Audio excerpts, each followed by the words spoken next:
Miro Khan में वतन दोस्त मजदूर फेडरेशन पारां राशन टेंट ऐं ॿियो इमदादी सामान न मिलण ते मेन चौक अर्ज़ी बुटे खां एसी ऑफिस ताईं वॾी रैली कढे एहतजाजी मुज़ाहरो करे सख़्त नारेबाज़ी कई वई।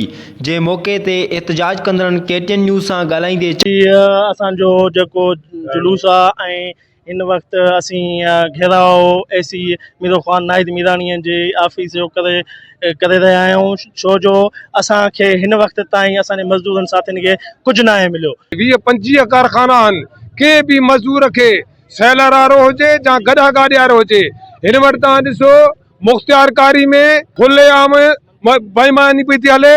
जेके पर्चियूं खणी था वञनि पंहिंजे मनपसंद माण्हुनि खे ॾियनि था, ग़रीब कंहिंखे बि अॼु कटो नथो मिले। एसी साहिब वटि गोदाम भरिया पिया आहिनि पर कंहिं बि ग़रीब खे नथा ॾियनि ऐं ग़रीब खे कुझु बि न मिलियो आहे बाबा। हिते राति जो राशन पसंदि माण्हुनि खे ॾियो थो वञे, ग़रीब कंहिंखे अॼु ताईं हिकिड़ो फंड जो बाच कोन आहे। राति जो तव्हां ॾिसो ट्वाला टेटकर चिंचियूं राति जो अमीरनि जे बंगलनि में वञी पहुचनि था।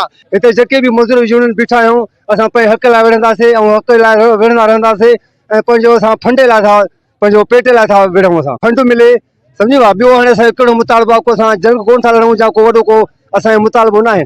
जो ग़रीबनि जो हक़ मिले, असांखे फंड मिले। कैमरामैन इमरान अली लक सां गॾु हाजन अली लक, KTN न्यूज़ मीरो खान।